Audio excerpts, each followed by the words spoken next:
Welcome back to another episode of 1801 Live. My name is Hannah, and I have the honor of hosting this podcast.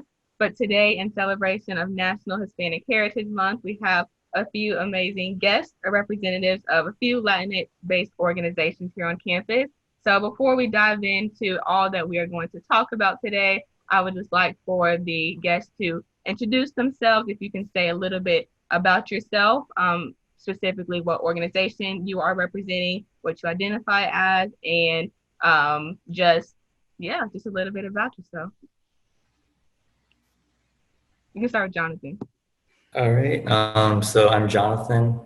I am the president of the Latin American Student Organization here on campus. I'm Mexican American. I'm a senior advertising major, business administration minor, and also a Spanish minor. Then Michael. Hey, my name's Michael Ayala. I am Salvadorian, full Salvadorian. I'm a junior right now, and I'm a brother of Phi Iota Alpha.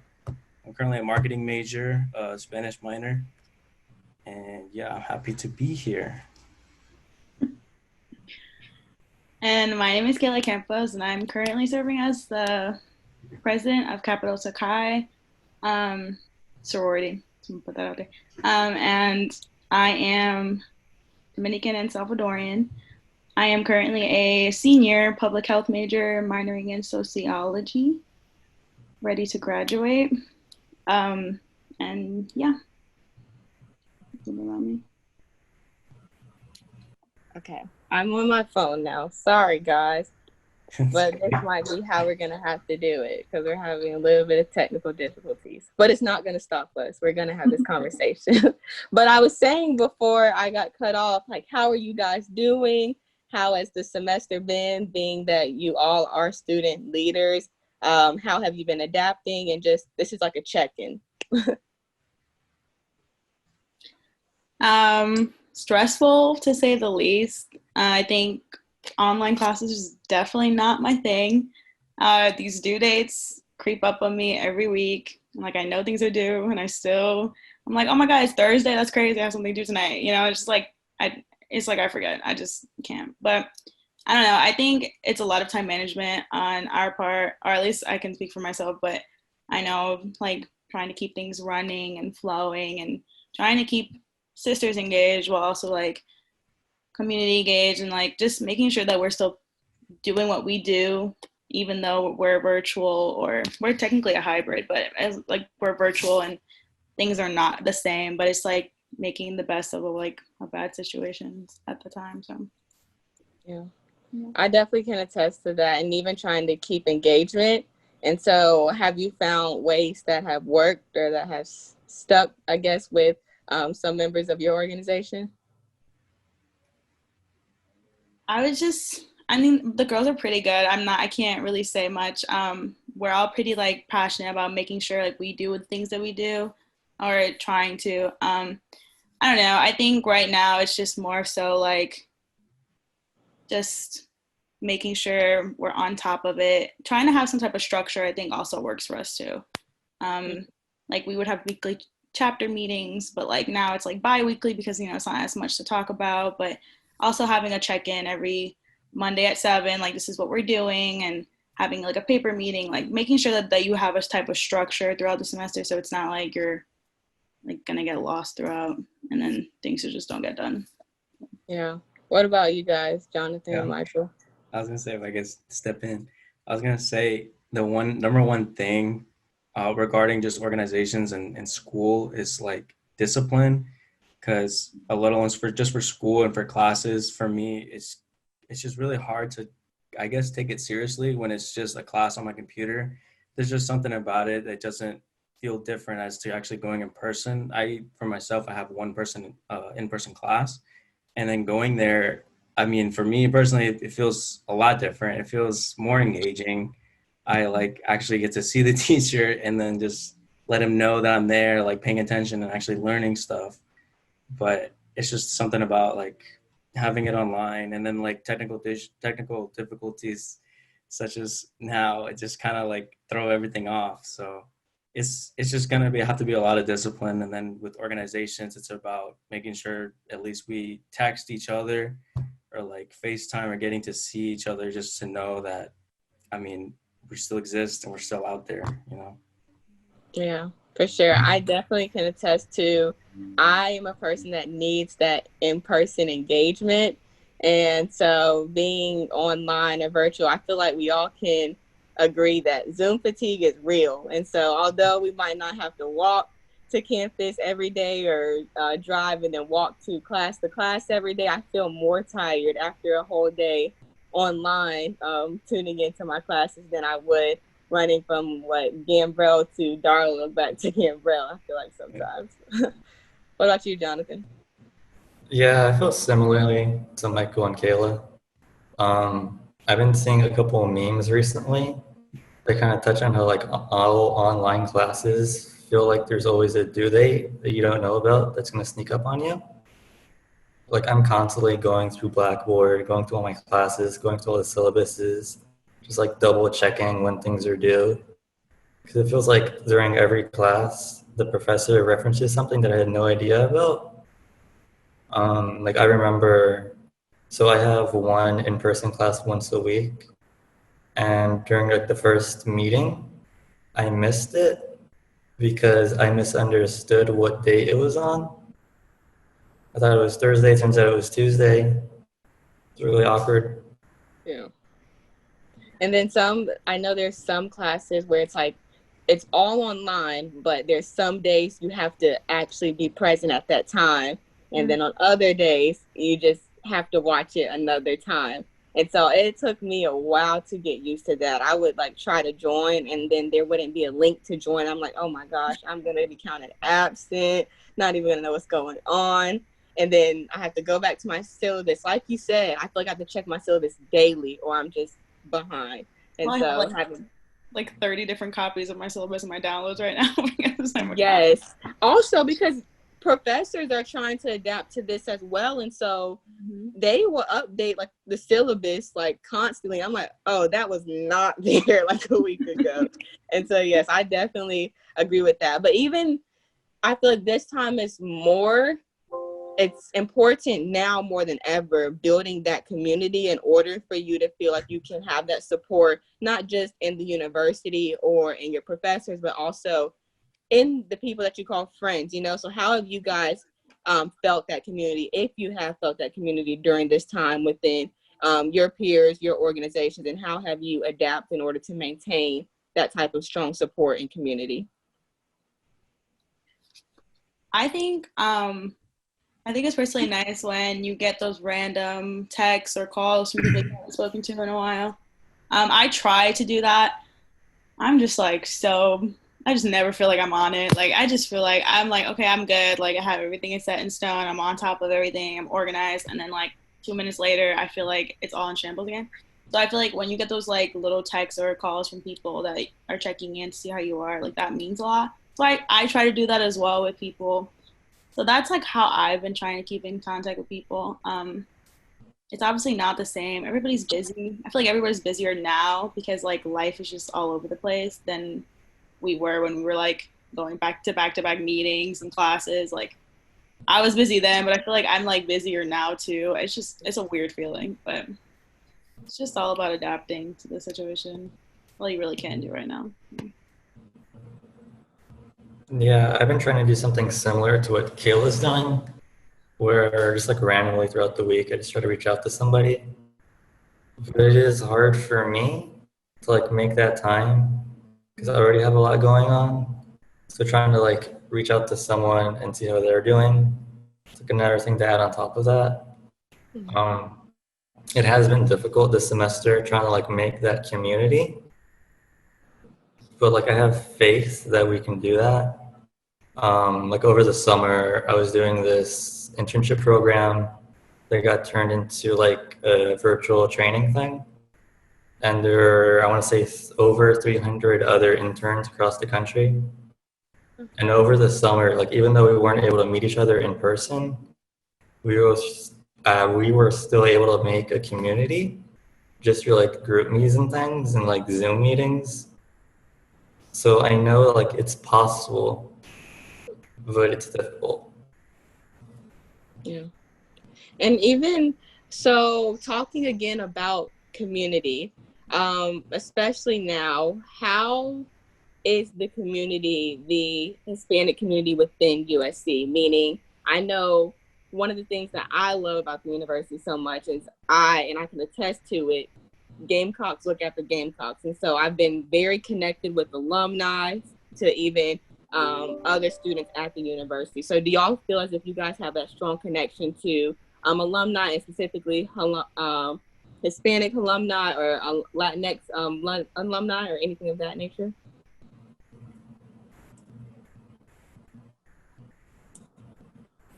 Okay, okay. I was just gonna say, as far as Lasso goes, I can't really say there is that connection with alumni. I know something I wanted to start this semester or over the summer, but I haven't got around to doing it yet, is like creating a Lasso alumni group, just reaching out to recent graduates, trying to get their contact info. But I don't know where to go from there.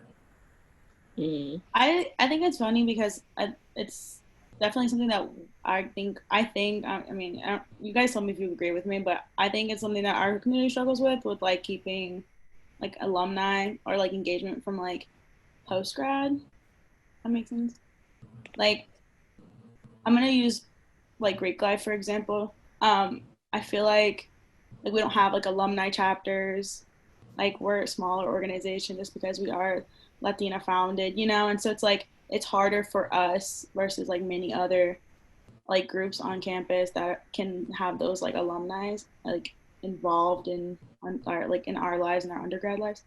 But I think personally, I mean, I still speak to some sisters that have graduated, but then again, you know, they are living their life and they have like adult lives and have jobs, and so it's harder. But I think it's important to keep that engagement. Like, you can always get feedback from them, and I think it's nice to see, or for them, it's nice to see like where everything has come and like how far we've come and at USC with whatever org we're a part of, like LASO, KDKI, FIAs, you know. Can I all right. So I wanted to say, so in terms of just community in general, I'd say at the least for right now, so we have a Lasso group chat, and that's pretty much not only just people go to Lasso, but it's members of my fraternity, members of Kayla's sorority, as well as just Latinx people on campus. Mm-hmm. And I mean, I'd say for at least the beginning so far the semester, the engagement is it's like blooming. I'd say it's starting to bloom because there's a lot of new people finding it. And I mean, honestly, once things for sure get better out in the world, I think it will definitely just continue to be really stable, because one of the biggest things that people love to do on that group chat is like, okay, who wants to go get tacos? Literally, like, so many people would reply at the same time and it would be a thing. And then boom, we'd be able to connect easily like that. But in terms of the alumni base, it's kind of like there are those few that do like to still keep in touch, but it's really just up to them. But like the way the plan that Jonathan has, I think that it would work out really well, because it may just be that they don't know what's going on, or like they're just not really in touch, but also because they probably could be busy with the adult stuff. Fraternity in specific, though, we do have, while we are like a little bit smaller, we do have a solid little group of alumni. We talk to them almost every day, like at least if it's like a meme or something like that. It's a pretty standard base. And we've had a 5th anniversary where most of all of them came back for the fraternity, and next year is actually our 10th. So we're really scheming, trying to, hopefully, if everything's all well and good, to have a good event to bring them all back and just keep the connection going, of course. Oh, yeah, that's very exciting. And to that point, because you guys mentioned, yes, there's a community there and there is some type of connection to alumni, but do you guys feel as if the university, is that on you guys, or do you feel like the university could do more to bridge that gap? Because I mean, just want to hear your thoughts of how can that improve. I mean, I bet there is a strong community and you guys do have connections to those that maybe were upperclassmen when you were undergrad or you were in freshman year, and so that's that connection. But even years before you came to the university. So do y'all have any thoughts about that? I have a lot to say about this, so whoever wants to go before me can go. I was just going to say, like, generally speaking, when it comes to the Hispanic community on campus, I feel like there is a lot more the university could do, but typically it just falls on our shoulders to do it. I definitely agree with Jonathan. It's a lot. I want to just go ahead and say, like, it is a lot on us. One thing in specific, great thing that Jonathan did, he invited people in from the Hispanic Faculty Caucus. And last year, there wasn't, I don't think there was there was an employee that worked at Darla Moore. But this year there was. I got his contact info, and I'm really glad. But the thing is, that was all Jonathan. That was all him. I didn't really know that the caucus had someone in the business school, but it would be pretty easy, and I feel like the school would definitely be able to just set up something as simple as that, just to give me, a first-gen Latin business student, some type of guidance or just a little bit of a way. Yeah. I want you to talk first, but I want to go back to that first gen aspect. But say your truth, Kayla. Oh, I was waiting for this question. So my thing is, I feel very much so like I attribute a lot of my successes and my college experience to LASSO, just because I joined LASSO my freshman year, and I try to stay engaged as much as I can. But I think we find LASSO through people, and it's through our community where we find it. I don't think USC has anything to do with it necessarily, because I know a lot of people who have joined because they've known people, because they've heard the name. It wasn't necessarily like an event that USC hosted or them promoting us. Like, I feel like right now we're kind of making some progress for our community, or for the Latinx community, because we have discussions like this, and we're having this like talk about the fact that we are, I feel like, very like, nobody really knows a lot about us. Nobody really, like, there's not a lot of light shined on us. Mm-hmm. So I think, like, in terms of USC, I feel like we've made a lot of progress for a lot of multicultural groups, but I feel like there's a lot more that they can do. And I feel like they're very much catering to like the majority of the minority versus not really contributing to like all of the minorities. Does that make sense? I feel like certain organizations are not putting on the events that they should for each minority group. Like we talk about like the Latinx community, but like we don't talk about like the Vietnamese one, you know, we don't really talk about the Filipino one. Like, it's like we don't have these conversations with everybody. And it's the question for me is like, why is that? Like, why do we not do this? And why is this not a thing? You know, why are these conversations not had with all members of like all different minority groups? And why is diversity and inclusion only really like certain people, you know? Yeah. So. No, 100%. And I definitely agree to that. I remember the first time I went to an event put on by a Latinx-based organization, LASSO, actually, it was freshman year, and I went to Latin Excellencia. And honestly, if it wasn't for Gabriella, who was in freshman council with me, and then I think I brushed by you, Michael, but you were busy. And so you told me, I think briefly, like you were going to that event, but I don't think you remember, but I mean, it stuck to me because I didn't know what it was. And so I used Instagram to look up what it was, and then saw it, and then went with a group of my friends. But if it wasn't for me just hearing from Gabriella and Michael, I would have not have even known that that was a thing. And going to the event, I mean, it was in a ballroom. There was a whole setup. I mean, tablecloths laid out, food, the whole nine, like a well like put together event that I wouldn't even know now, just celebrating the Hispanic community. And so I definitely agree that there needs to be more resources and focus on all marginalized communities, not just the ones that are prominent or even the majority of the minority, because I feel like that also overshadows at times the ones who still the minority in the minority, if that makes sense. But wanting to go back to you, Michael, and if you other Jonathan and Kayla can attest to it too, but I feel like especially within marginalized communities like the African American community and Hispanic community, first generation students are very prominent. And so how is that? I feel like it's an extra or added layer to the process of, you know, you're the minority on campus, but then also you haven't seen someone do what you're doing at that moment. So how is that for you guys, or if you have friends that experience that, how is that, and how do you get through it and motivate yourself to even push yourself forward, find these resources to navigate what you have never seen done, at least in your experiences or from people above you in your family? Cool. That was a lot. Sorry. Yeah. Well, it's definitely just a lot of pressure, and I feel like for me personally, the first 2 years of like in college, I just tried to do a first. Okay, sorry. Let me start from the beginning. I joined my fraternity because my cousin was in it. He actually was not the founding group, but the one that followed after. And I didn't really know what it was or what it was about. I just knew that he did it.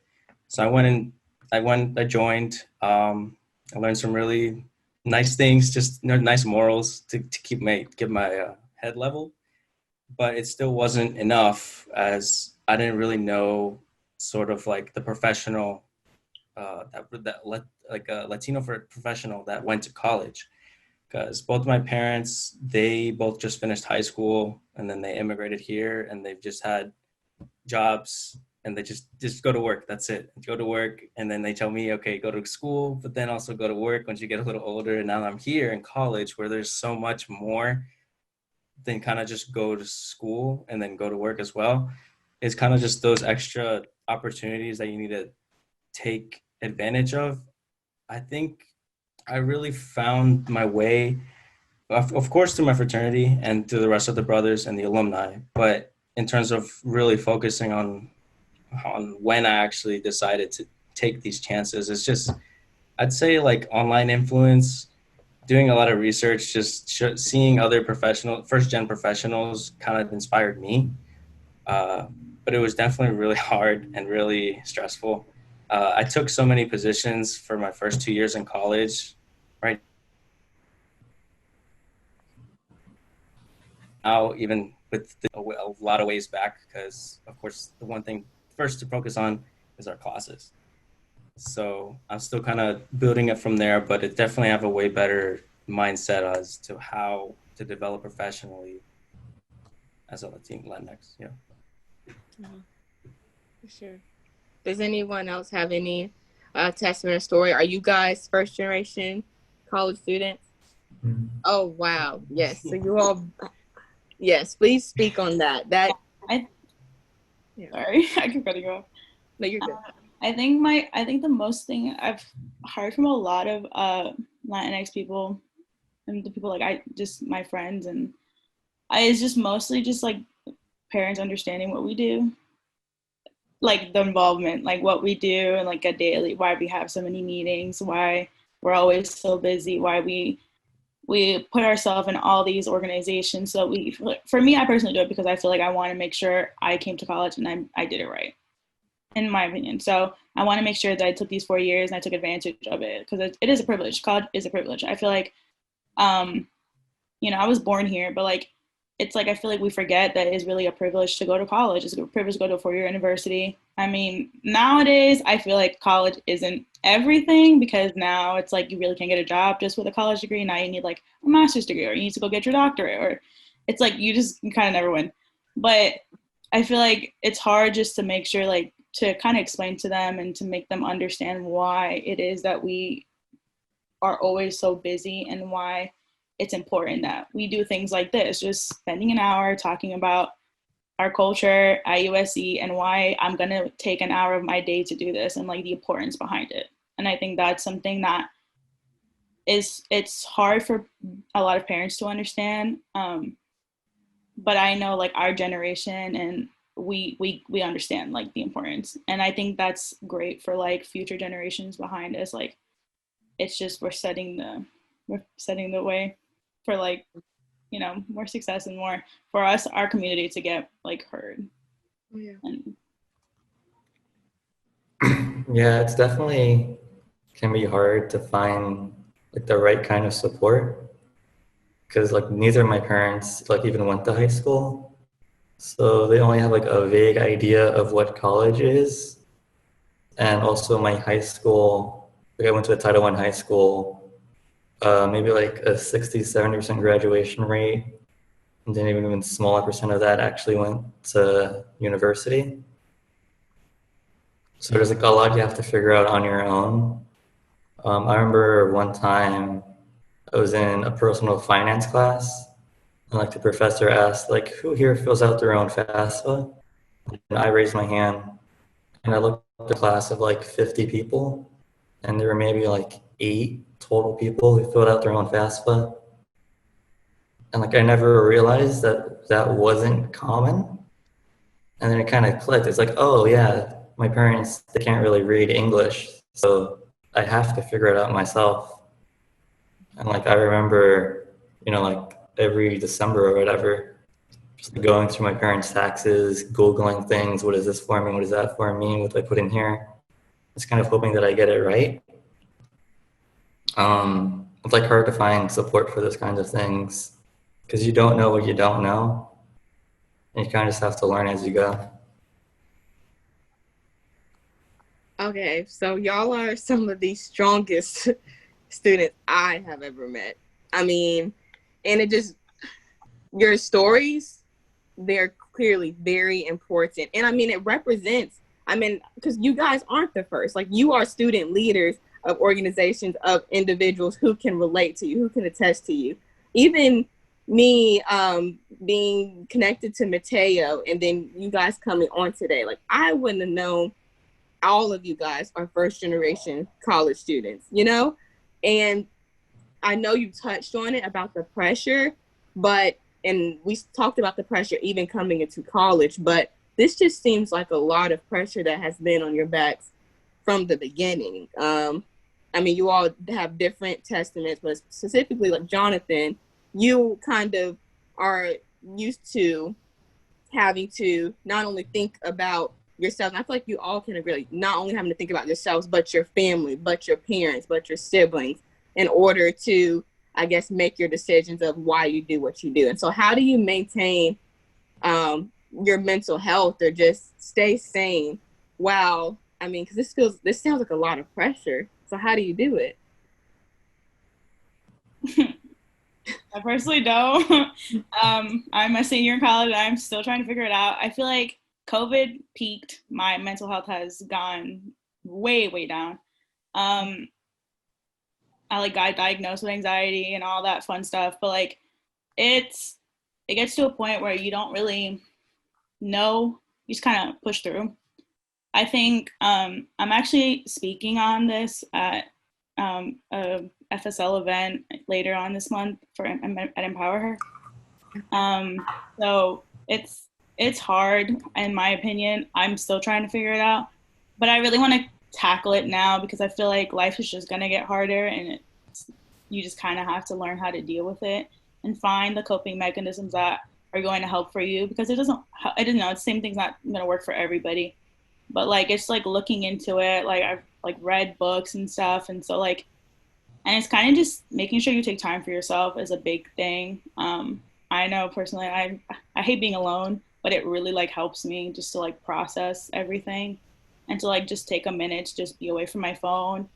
Because just today, this morning, my phone was blowing up. My emails blow up, texts, like it's just like it's nonstop. Group me's now with classes, and it's like constant reminders of things that are pending, constant reminders, questions, because we're student leaders, so people are looking for you for answers in a time right now that I don't have any answers, so I don't know what to tell you.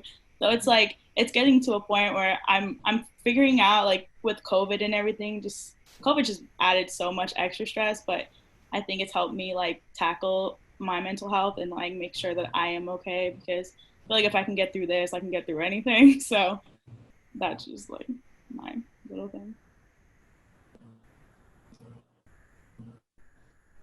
I'll go. Um, it's definitely it was not. It's still not easy. It's a lot of crying, but I That think the one thing that I've learned to tell myself probably like towards the tail end of high school, but I've really like taken true to it probably by the end of last year.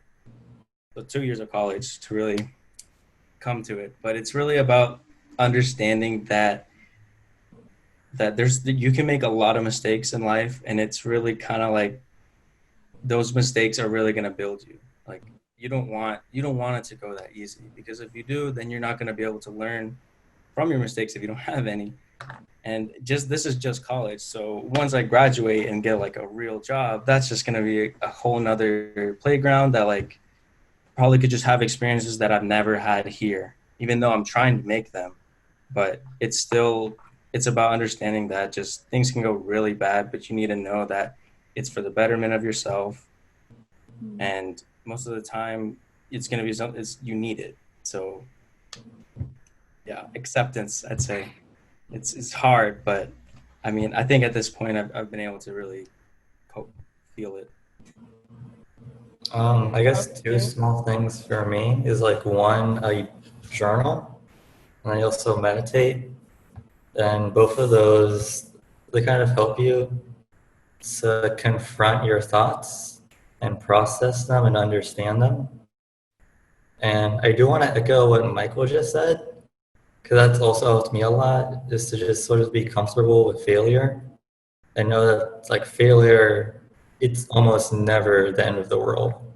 Like any mistake you could possibly make, you could move past it. And more often than not, failure is something that you should embrace because you learn from it. And it's comforting to know that like all the things that I'm doing now and going through, that will help me in the future. Like having these experiences will give me more knowledge so I can hopefully avoid some of this going forward. Yeah. I too journal. Just actually finished another journal, so I have to buy another one, but that helps me more than I ever thought it would. I mean, the thought of it when I heard, I was like, no, that's not going to help. Like, I'm still going to have the problems that I have.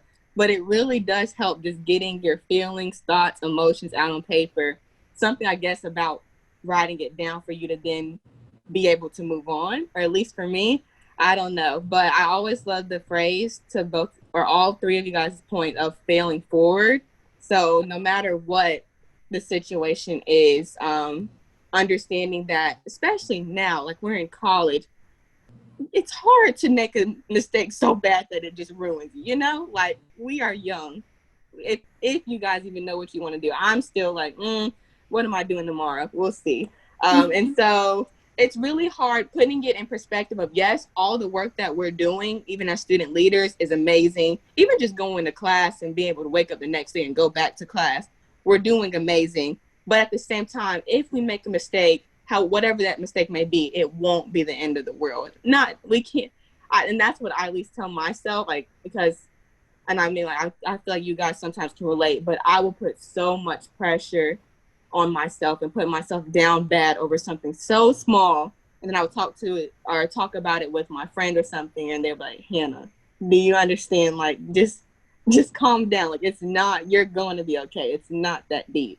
And so I always try to put it into that perspective, but understanding or wanting to go back to the National Hispanic Heritage Month. And so what does this month mean to you? And you guys can be honest, because I know there's some things that this month very prominent within the Hispanic community, or is it not? Is there specific traditions, or what does this month really mean to you guys?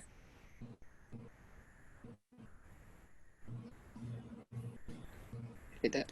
I vote not going first because I did last time. Okay, I can go. So for me, I just like it just because it's like a celebration of my community. I grew up with my mom. My mom's Dominican. Our Independence Day is in February, so it doesn't fall in this month. But my Salvadorian side does. But I'm not, like, I grew up with it, but ever since I moved to like South Carolina, I kind of lost that side of myself. But for me, I think in college, it means a lot for me to be able to showcase my culture and showcase it to just everybody at UofSC, and for people to just know what it is and just be more like aware and acknowledge it. I feel like because a lot of people just don't know things, and I feel like people get upset at people for like not acknowledging things, and it's just like people just don't know. So you have to be. So I feel like we're all three of us are very much in a position where we have to kind of take that responsibility to like show people like who we are and what we do, because as student leaders, that's the like job that we took on, like we are a smaller community on campus, so we have to like make our voices heard, so we have to do these things. And I personally love the Hispanic Heritage Kickoff that we used to have every year. So sad, but I remember my freshman year I think it was my freshman year, and I was like dancing there. Like it's just fun to just be able to like be on Green Street and like showcase your culture to everybody, and everybody trying our food and stuff. It's a great time for me. That was always my favorite because it was like, the kickoff on the 15th. And so, but that's.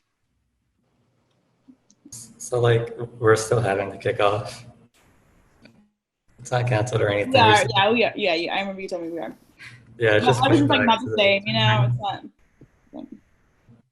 not. But to answer your question, it's kind of a weird question because I didn't know when Hispanic Heritage Month was until my freshman year of college. Like I was surprised to learn that it's not an actual month. It's just September 15th to October 15th. And like I learned why it was that reason, because there's a lot of countries that celebrate their Independence Day. So growing up, the month really didn't have a lot of meaning for me. But nowadays, I guess it is a similar feeling to Kayla, where it's just nice to see like more people are becoming aware of it. Yeah. I think, and it goes back to even, I have two specific questions, but celebration, but also education. So not a surprise, but me being a Black woman and understanding that I do not know everything about Hispanic or Latinx culture.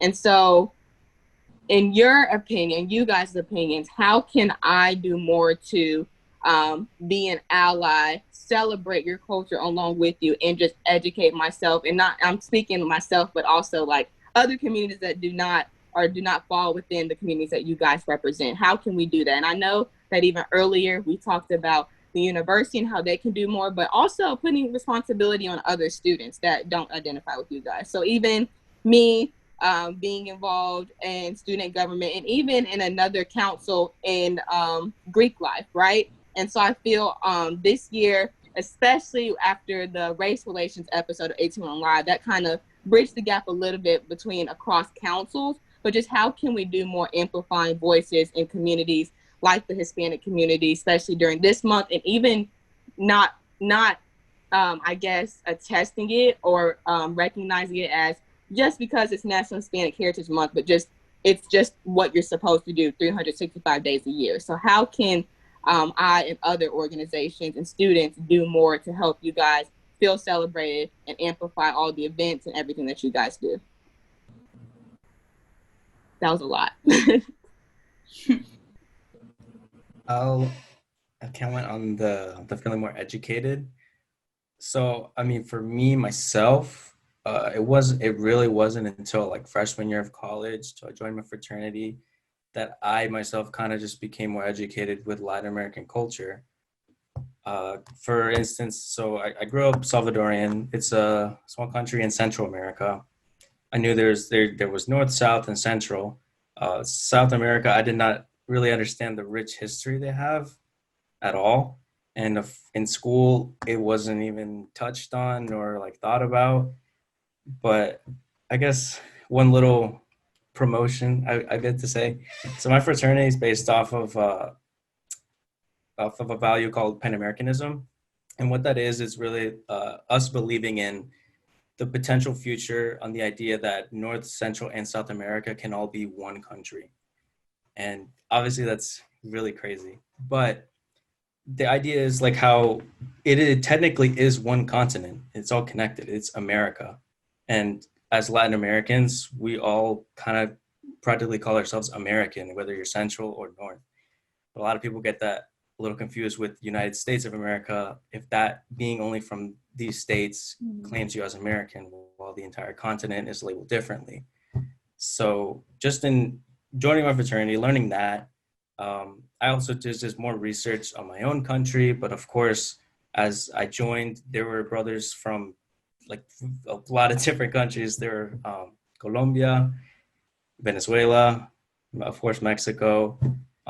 There was a Bolivian one. It was just this exposure to all these people and actually getting to talk to them, doing my own research. But that's just me joining the fraternity. I'd say for in terms of anyone else to do their own exposure, I think, of course, you can just do your independent research, but I'd say look at more, look at the media. When in terms of media, I'd say like movies and such, because it depends. But most of the time, they actually do a really nice touch and bigger exposure on like how much Latin Americans have impacted just the whole world. One little example I just want to give. I don't know if anyone has seen Moonlight. It won a Grammy. It won no Oscar. Sorry, it won the Oscar in place of La La Land. It was a big controversy thing that happened. I don't know if you even remember it, but there's actually a decent amount of Latin American culture in that movie. While it's mainly about an African American child and his story, uh, there was a character in there that was actually Cuban. And if not many people know, but there were a lot of slaves imported to Cuba back in the day.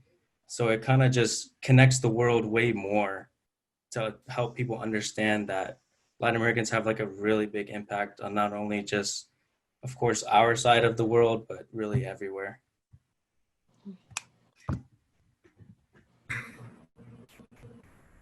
I think education is definitely important. Just like learning about the history of Latin America to better understand what's going on today. Like, I don't think a lot of people know why there's like a refugee crisis and why so many people try to immigrate to the US.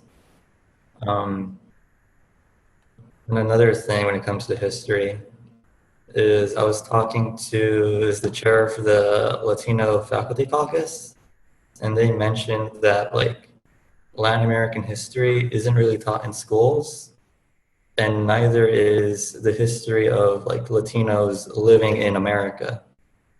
Because for a lot of people, I think the perception is like people only started immigrating maybe like, I don't know, 20 years ago or something.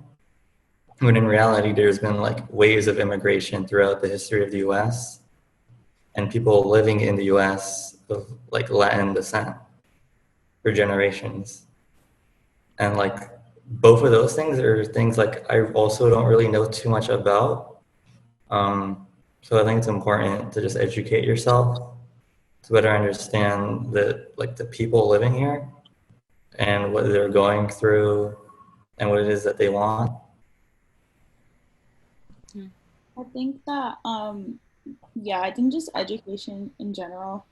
I think if you care to know, like you will do the research. I think also just having conversations with people. Like I, I've made friends who are not Hispanic or Latino, and it's nice to have those conversations because people really just don't know, and people do have questions, and so I am very much a person that I love to talk. Like I will have a conversation with you, and I enjoy talking about it. But I think it's also like they said, like we don't know everything. You know, it's not like we don't know everything about every country. There's so many Spanish speaking countries, Hispanic, Latino countries. Like there's so many that it's like for me to know everything is just not possible. But I can tell you what I do know, and I can tell you the experience that I've been through, and I can tell you like how just life and college has affected me, and then we can relate or we can talk about things. You know, it's just nice to be able to have those conversations with people when they do ask.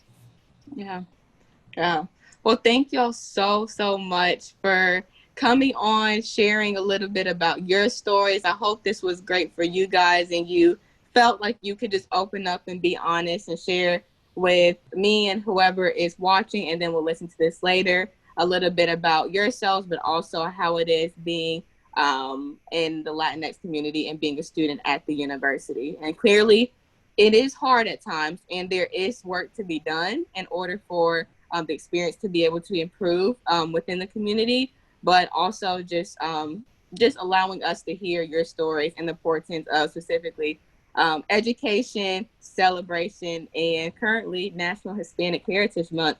But with that, I have only one question left. And so in hopes of other individuals, whether they're incoming freshmen or even other individuals in the Hispanic community who do not know the opportunities that they can connect with or in, what are the events or programming things that are coming up? So I remember like the one that I went to was Latinx Ciencia on freshman year, but also I could always bow Hip Hop Wednesdays. I would definitely buy tacos. And so what I know, and I know now it's going to look different because of course we do have a global pandemic going on, but what are some events that everyone in the community can be excited about coming from your organization? So we hold an annual gala every year. We're hoping to still like raise money for a cause. We're obviously not going to be putting on a whole gala right now. We are in the process of, I think we're going to be doing to-go tacos, selling from the village. So we'll see. That's where I live. So I'll be yeah. there. So I was like, you know, I live there too. So that's what we're thinking too. Just holding like more informationals. I'm talking for like my sorority, but holding informationals, and I think we're gonna try to do more events for like the month that's coming up. But for now, that's what we have in the works. I want to comment. So unfortunately, yeah, due to a lot of restrictions, our thought process on things have been a little hard to get working. But for one thing, I do want to give Jonathan all the spotlight because as of right now, for sure, Lasso is the biggest way that our Latin community has been connecting on campus. Mm-hmm. And me and myself, I mean, I know brothers attend Lasso, still goes on every Wednesday at 7. Jonathan, do you want to give them more insight on what else can you expect from Lasso this semester? So I guess first of all, thank you. And so we did reference it earlier, but there is the Hispanic Heritage Month Kickoff. Previous years it was on Green Street. This year it's gonna be on Davis Field, September 29th, 4 to 7 p.m. There should be an RSVP link on Garnegate soon. Luckily, the event won't have to change too much since it's outdoors. We're still gonna be giving out free food. There's still gonna be music. There's still gonna be people. You even have a mural. It's like can't really see it, but we're gonna be working on that during the event. On top of that, Latin Excelencia is gonna look pretty different this year. There'll be more news on that, hopefully next week actually. So if you're listening, go ahead and follow us on Instagram, Lasso_USC, if you want to hear more about that. And if you want to know more about our weekly meetings, 7 p.m. Wednesday. Great. Well, thank you guys so much. I know that I'm now informed. September 29th, I will be on Davis Field, coming back to my apartment, have to stop by and get some tacos in the village. And then I'm going to stay tuned for Latinx Ciencia information. And so thank you all so much for coming on. I hope that you guys enjoy talking to each other and me for a few minutes. I know I've always known Michael, but now I have 2 other friends, Jonathan and Kayla, after this. And so thank you all. And thank you guys, whoever is watching. And so hope you guys have a great rest of the day and stay tuned for the next episode.